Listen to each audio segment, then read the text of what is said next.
It's summer out now, and summers in Fort McMurray average about 22 degrees. Hi, I'm Brent Kellington, and today we're going to take a look at a new sport that is gaining popularity in the Fort McMurray area. It actually started from a race called the Muffaloose Winter Road Race. It's a breed of ultra sport. Ultra sports have gained their popularity in the last 5 to 10 years through sports like the triathlon, where running, cycling, and swimming are combined for an endurance event. Also events like ultra cycling, which is taking your mountain bike into areas which normally you wouldn't take a bike at all. Or extreme skiing, which is skiing up high mountains over large cliffs and in areas that skis normally don't touch.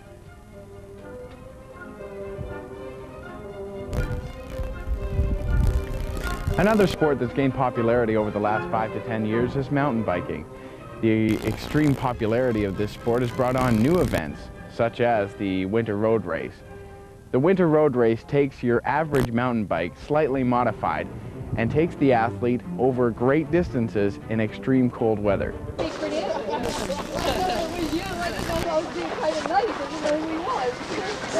The niceness is gone. Yeah, right. Feel it.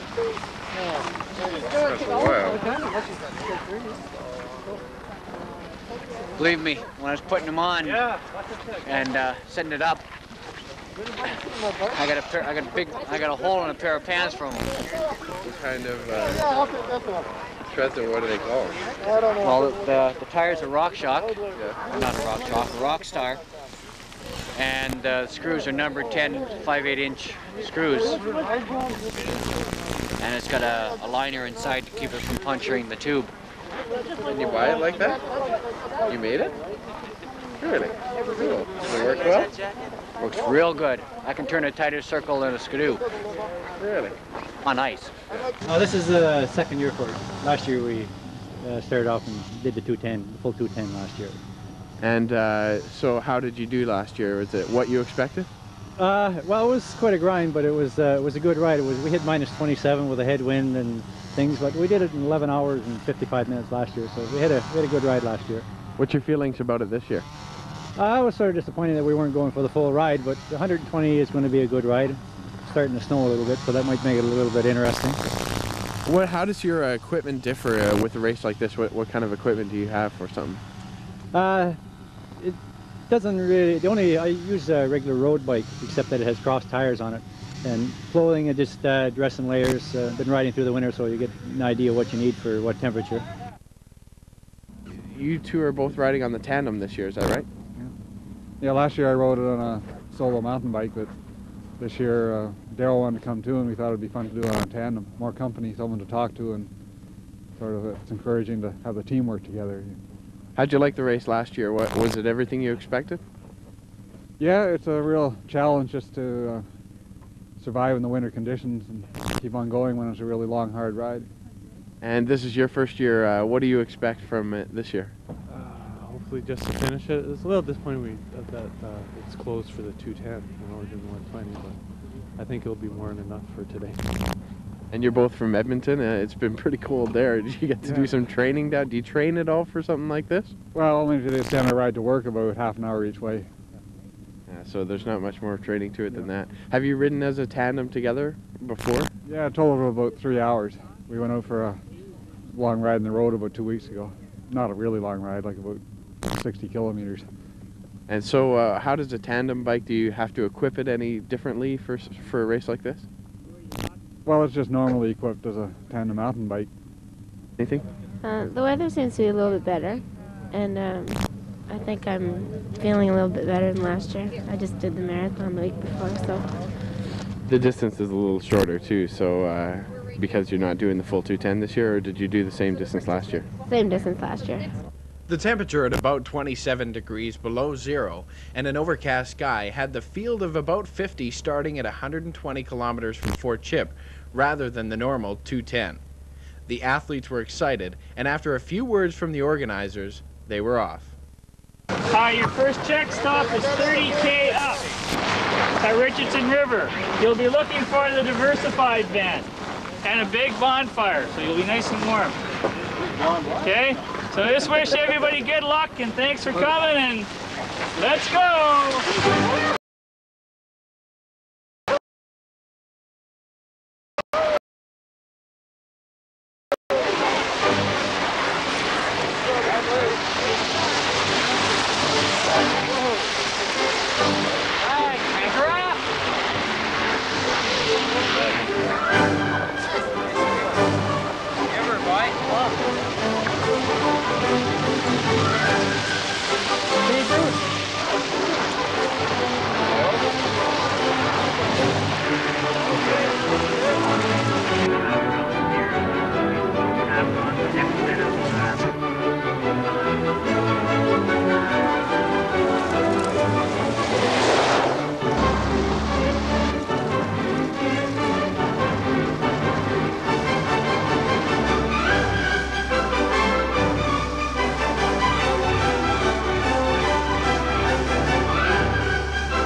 Got a little bit of frostbite on his cheek. Oh yeah. And plus our bike isn't working exactly as it should. What's the matter? The back cluster, the chain keeps riding up on it and skipping when we go up hills. Yeah. So it's a real pain. You just get going and then we have to stop. Get going, have to stop. At the top of the hills, like? Yeah, it skips.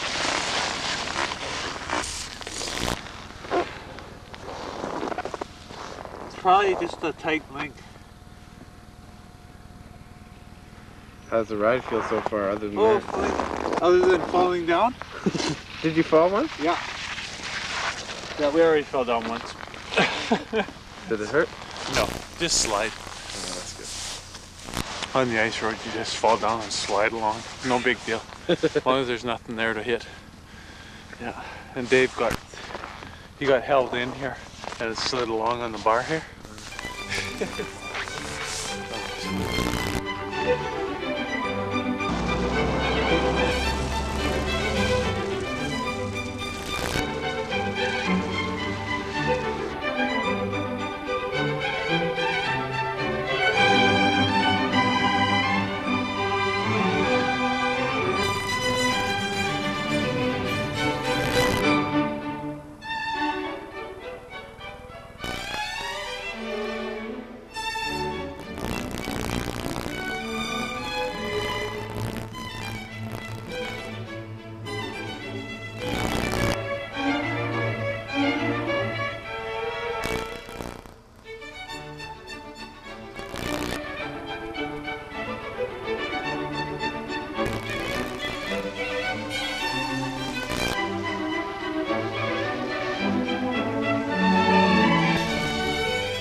Finding out how the conditions of the road and the temperature would affect them and their equipment was the first priority for almost all the athletes in the first segment of the race. It was important for them to get into a groove and establish a pace that would get them through the entire race. Now, the first break was a chance to evaluate the first segment and a chance to warm up for most of the athletes, although for one athlete it would be not only the first stop but the end of the race. The ride up, our van had no heat in it, so my feet were cold pretty much almost from the start. It wasn't fun. I think that's what did me in, because normally I don't have problems keeping my feet warm. So I just get off my bike and run for 5 minutes and they're warm and I'm off for the next hour. Oh well, another year. You just felt it in, like... Oh, I tried warming my feet up running and my toes just started burning like crazy, so that was it. It wasn't fun. Oh boy. But you got one good one coming up.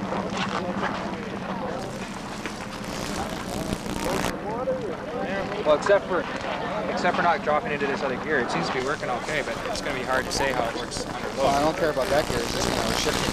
Yeah, but are these new cogs? Like, are these cogs been running with this chain before? Yeah, hey, this thing is only over a year old, this bike. And all this stuff has been together? Yeah. Okay, you might try spraying some oil on the chain here. It's pretty dry now, eh? Yeah, it is a little dry. You got some WD light? Yeah, I can get some WD-40. Here, thanks. Okay.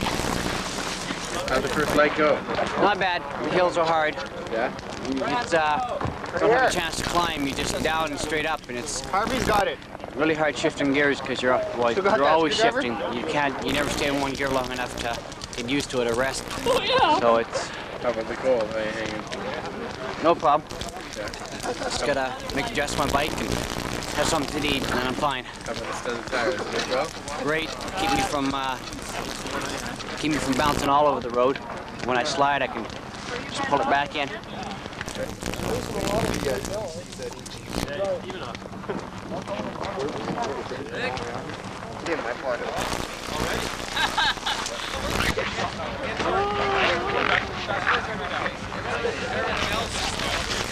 Wild bird or wild bird? Legs number 2 and 3 of the race were important for the athlete to gain a position in which they could hold for the rest of the race.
How'd the second leg go?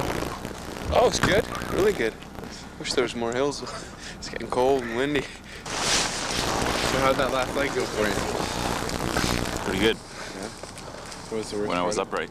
You were upright. Did you fall? Yeah. Once? Just once. That's good. Was it just, oh, that was right, the ice, right? Yeah, just on the ice. That wasn't bad. The wind picked up in the open area. This should be good, though. Nice trees here, so it won't be too bad. Is this your first time, or were you in previous years? My first time doing it up here. Yeah. I did it once when we did it on the road. Oh, how did the last leg go? Just about on my last leg. But holy, I was about to die. And then I remembered Kim put some chocolate chip cookies in my bag and I ate them. Oh, that was heaven. Gave me an extra little boost of energy. Imagine when you're physically exhausted what a half a dozen chocolate chip cookies and a handful of lifesavers will do for you. That was worse than the first leg. Oh yeah? Yeah. Why? Oh, just running out of energy. Oh, starting to feel it now. Yeah. Did it make it fine though? Oh yeah. Food, water, will be okay. They made this check stop go 5K longer than we were looking forward to it.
Heading into the final leg of the race, the athletes had passed the most enduring part of the race, but the most dangerous was still ahead of them. They had to cross the longest lake in the race, and with extreme wind conditions and potholes in the area, it became very dangerous. I'm about 3 or 4 kilometers south of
Being the first to arrive in Fort Chipewyan didn't make you the winner of this race.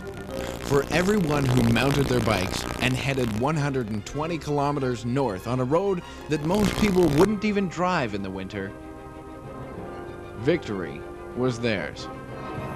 The athletes had now completed probably one of the most enduring races they'll ever be in, the Muffaloose Winter Trail Ride. And now in the town of Fort Chip, they had the opportunity to celebrate their victories. Most of the athletes took the chance and caught up on some well-deserved rest, while others went out and enjoyed some of the Fort Chipewyan nightlife. All in all, when the sun rose on the northern town, the athletes could take the time and look around at the beautiful sights, and the opportunity to look at some historical sites, such as the Fort Chipewyan Bicentennial Museum. Museum curator Lisa Pace tells us more. I helped put this all together in terms of the new displays, because before we didn't have display cases. We just had open shelving with displays on it, and so the display cases were actually given to us through the Provincial Museum of Alberta. And we just outfitted them with our own artifacts and our own storylines, how we wanted to display Fort Chip's history. And it's been really fun because it's been kind of redeveloping the whole museum. And of course it's always ongoing, but we're really pleased with the way it's coming along. How did you decide what you were going to put into each of them? Well, actually it was pretty easy because the Provincial Museum already did kind of a big exhibit on the history of Fort Chip for Fort Chip's Bicentennial, which was in 1988. And so pretty much the story had already been done. We just kind of added some of our own local touches to it, so we kind of copied their storyline, but under their direction. So we copied it in a fair way.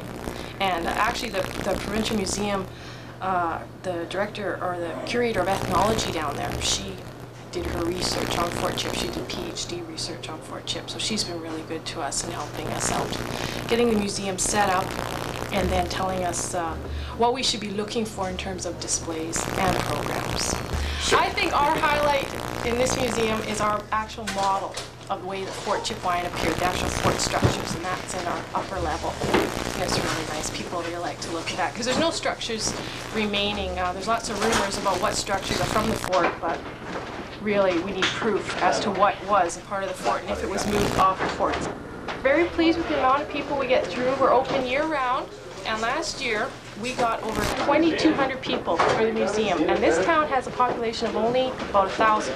So we're very proud of our attendance figures, and it means that we get good government grants because they're pleased too. The ride home wasn't near as exciting, and in fact most of the athletes took the chance to get some rest again. but you knew that despite the pain and agony they may be feeling, in their dreams, they were thinking about next year.